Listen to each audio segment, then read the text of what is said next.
Le chanvre, un conte de Hans Christian Andersen, lecture par Christophe Tabar. Le chanvre était en fleurs.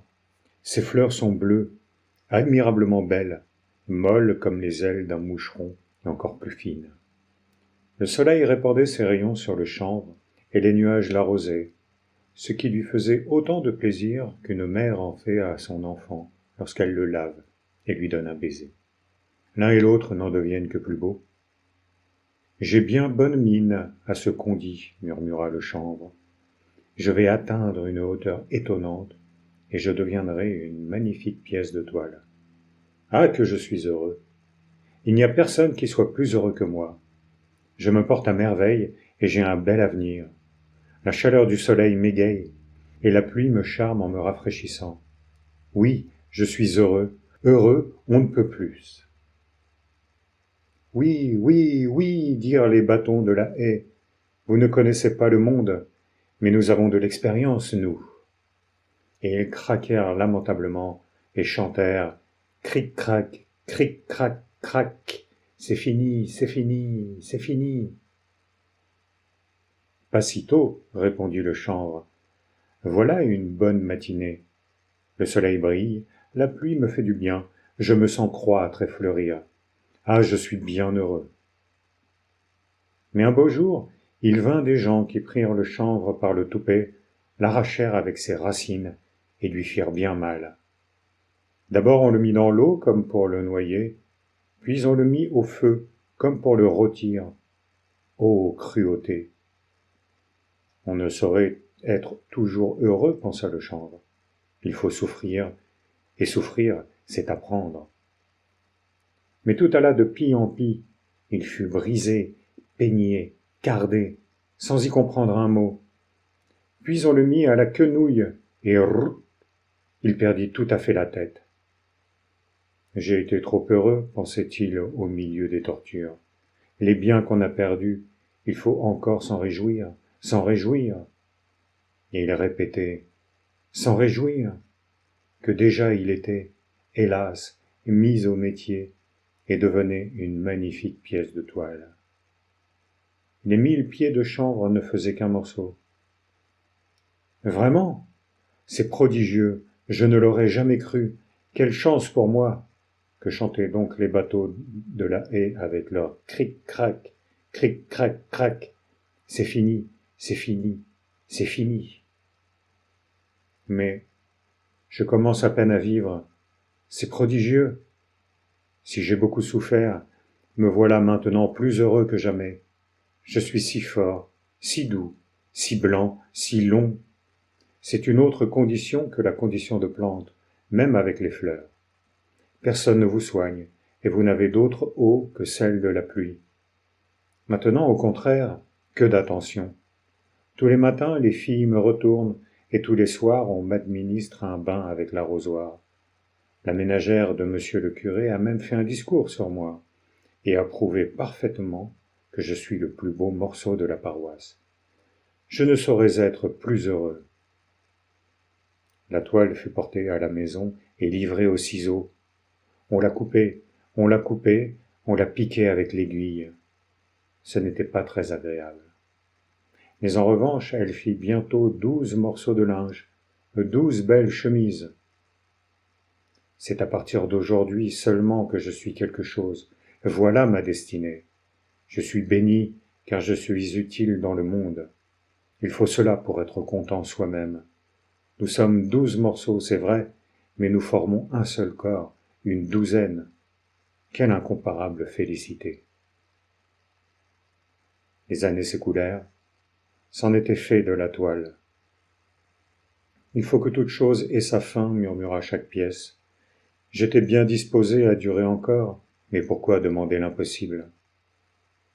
Et elles furent réduites en lambeaux et en chiffons, et crurent cette fois que c'était leur fin finale, car elles furent encore hachées, broyées et cuites, le tout sans y rien comprendre. Et voilà qu'elles étaient devenues du superbe papier blanc. Ô surprise!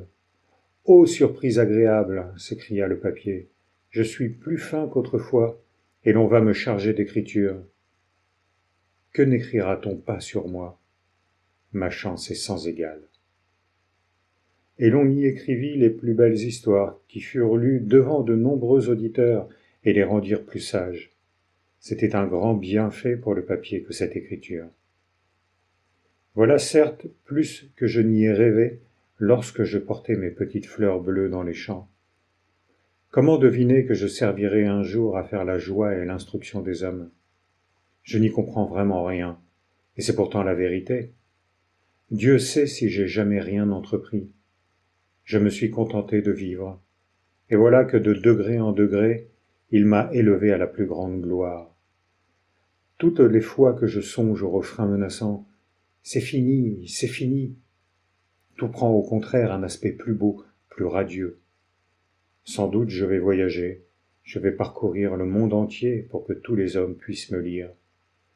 Autrefois je portais de petites fleurs bleues, mes fleurs maintenant sont de sublimes pensées.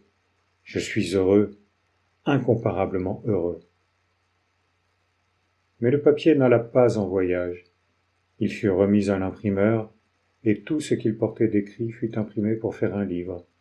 Des centaines de livres qui devaient être une source de joie et de profit pour une infinité de personnes. Notre morceau de papier n'aurait pas rendu le même service, même en faisant le tour du monde. À moitié route, il aurait été usé. C'est très juste, ma foi, dit le papier. Je n'y avais pas pensé.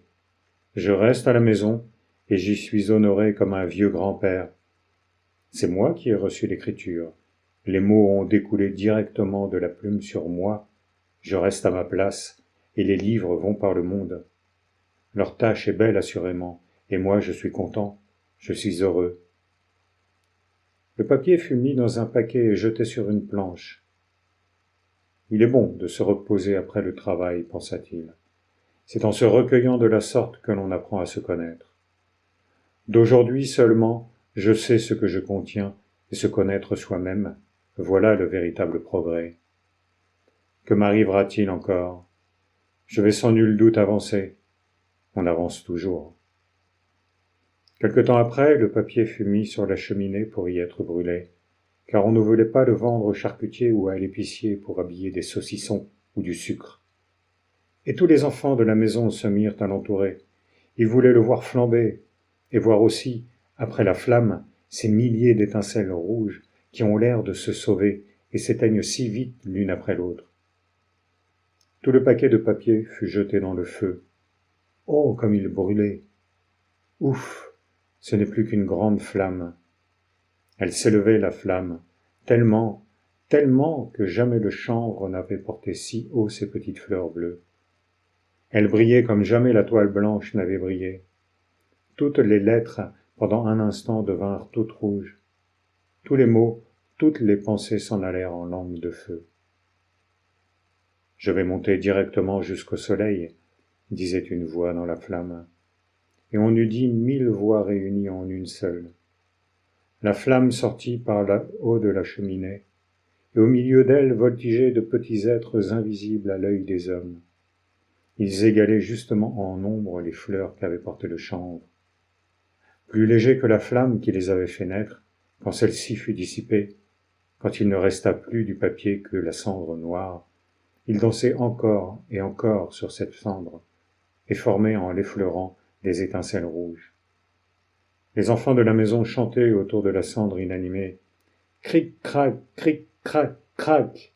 C'est fini, c'est fini, c'est fini.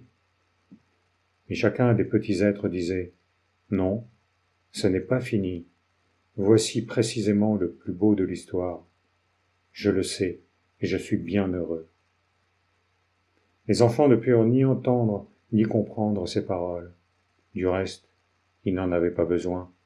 Les enfants ne doivent pas tout savoir.